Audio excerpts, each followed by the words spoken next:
Masjid sebagai pusat ibadah dan aktivitas keagamaan umat Islam memiliki peran penting dalam membentuk kenyamanan spiritual dan sosial jamaah. Kenyamanan dalam beribadah tidak hanya dipengaruhi oleh faktor spiritual, tetapi juga oleh ketersediaan dan kualitas fasilitas fisik serta non-fisik di masjid. Fasilitas fisik masjid mencakup sarana pendukung ibadah yang bersifat material seperti tempat wudhu dan toilet. Sistem ventilasi dan pencahayaan yang optimal untuk sirkulasi udara. Sementara itu, fasilitas non-fisik meliputi aspek seperti sikap ramah dan responsif pengurus masjid, pengaturan jadwal ibadah yang tertib, dan suasana kondusif yang mendukung kekhusyukan dalam beribadah. Penelitian ini memberikan beberapa keuntungan signifikan bagi berbagai pihak. Bagi jamaah, hasil penelitian diharapkan dapat meningkatkan kenyamanan dan kekhusyuan dalam beribadah melalui perbaikan fasilitas masjid. Bagi pengurus masjid, temuan penelitian akan menyediakan data yang berguna untuk perencanaan pembangunan dan pengelolaan masjid yang lebih baik di masa depan. Sementara bagi peneliti sendiri, kegiatan penelitian ini bermanfaat untuk mengembangkan kemampuan analisis dalam mengevaluasi fasilitas publik, khususnya sarana ibadah.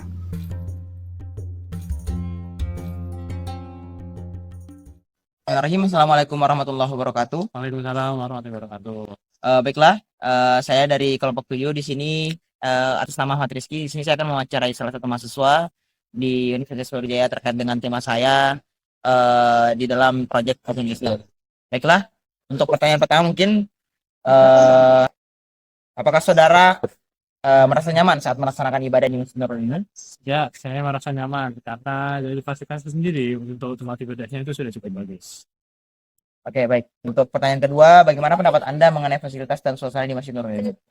Pendapat saya tentang fasilitasnya untuk fasilitas tempat ibadah dan juga tempat itu sudah cukup bagus, tapi ada beberapa kekurangan seperti tidak adanya kamar mandi yang juga menyusahkan. Nah, terus kemudian yang kedua itu mungkin seperti alat-alat ibadah seperti mukena dan segala macam itu banyak yang mahasiswa saja yang bawa sendiri, jadi mereka tidak minjam dari Oke, next untuk pertanyaan ketiga. Apakah terdapat kendala atau hal-hal yang dirasa mengganggu kenyamanan saat berada di Masjid Nurul ini? Jika ada, menurut Anda solusi apa yang Anda dapat tawarkan dalam mengatasi kendala tersebut? ya. Untuk kendalanya seperti yang sudah bilang tadi, untuk fasilitas mungkin ya, fasilitas seperti kamar mandi dan juga tempat ibadah. Nah, yang mana pemeliharaannya itu mungkin kurang. Nah, untuk kamar mandi kalau bisa itu ditambah. Pastinya ditambah terus dibangun kamar mandi yang dekat dengan masjid. Jadi kita bisa menggunakan kamar mandi tersebut. Jadi kita tidak perlu mutar ke dalam pipa center untuk ke kamar mandi. Demikian proses wawancara kali ini. Saya Ahmad Rizky. Terima kasih. Assalamualaikum warahmatullahi wabarakatuh. Perkenalkan, nama saya Raffi Hidayatullah Khairullah. Di sini saya akan mewawancarai salah satu perwakilan dari Takmir Masjid yang boleh perkenalkan diri. Perkenalkan, nama saya Alvin Fauzi Alim. Saya di sini selaku takmir masjid untuk MNI. Baik. Jadi saya izin bertanya untuk pertanyaan mengenai fasilitas-fasilitas yang ada di Masjid Nurul Ilmi ini. Ya, untuk pertanyaan pertama, fasilitas apa saja yang tersedia dan digunakan di Masjid Nurul Ilmi? Oke. Untuk yang pertama itu tentunya ada masjidnya, yang dimana masjid itu ya tempat-tempat orang ibadah juga, sholat. Kadang juga ada beberapa yang jadikan masjid juga kadang untuk tempat istirahat, ada juga yang sambil nugas juga. Terus di masjid juga ada beberapa Al-Quran, sarung, sejadah, atau buku-buku yang mungkin buat para mahasiswa mungkin yang pengen membaca atau pengen mendekatkan diri lebih kepada Allah lah. Terus yang kedua tentunya ada tempat wudhu, dan yang ketiga ya pendopo MNI ini, yang dimana biasanya emang tempat para mahasiswa ini kerja kelompok atau mungkin rapat-rapat keorganisasian dan kepanitiaan lain. Lalu untuk pertanyaan kedua, bagaimana proses perawatan dan pemeliharaan fasilitas di Masjid Nurul ini? Baik, untuk proses perawatannya sendiri itu dari takmir ini ada kerjasama sama Forkalam.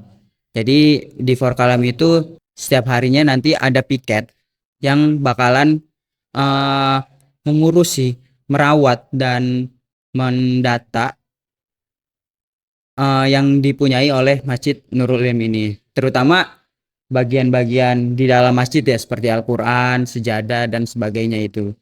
Terus juga dari piket itu nanti juga ada yang bersih-bersih tentunya di tempat wudhu, dan mungkin nanti di sini juga bakalan dibersihkan. Tapi karena kita melihat ya untuk sepinya itu kira-kira kapan kalau di Pendopo MNI ini, jadi mungkin untuk perawatan masjid yang terutama itu pembersihan itu di bagian dalam masjid sama tempat wudhu. Kalau untuk tempat Pendopo MNI ini mungkin melihat waktu kosong ya untuk dibersihkan, Bang. Terus yang kedua, mendata inventaris masjid kayak Quran, sejadah, mukena yang ada di dalam masjid itu. Mungkin itu. Lalu untuk pertanyaan terakhir, apakah terdapat kendala yang terlihat di lingkungan Masjid Nurul Ilmi ini? Jika ada, solusi apa yang dianggap tepat untuk mengatasi kendala tersebut? Mungkin untuk kendalanya itu yang pertama, pas itu tempat sholatnya dari akhwat itu kan sangat-sangat kecil lah. Mungkin seperempat di bagian masjid itu, buat akhwat itu cuma seperempat di bagian dalam masjid itu untuk sholat. Jadi dari akhwat itu juga mengeluh bahwa mereka itu tempatnya sempit, dan akhirnya kami dari pihak takmir juga berinisiatif untuk memperluas tempatnya. Jadi tempat sholat di dalam masjid itu kami bagi dua, setengah untuk akhwat dan setengah itu untuk ikhwan. Dan alhamdulillah sih sampai sekarang belum ada kendala lagi. Baik, terima kasih sudah mau mengikuti wawancara kami mengenai fasilitas-fasilitas dari masjid ini. Ya, sekian, terima kasih dari saya. Wassalamualaikum warahmatullahi wabarakatuh. Waalaikumsalam warahmatullahi wabarakatuh.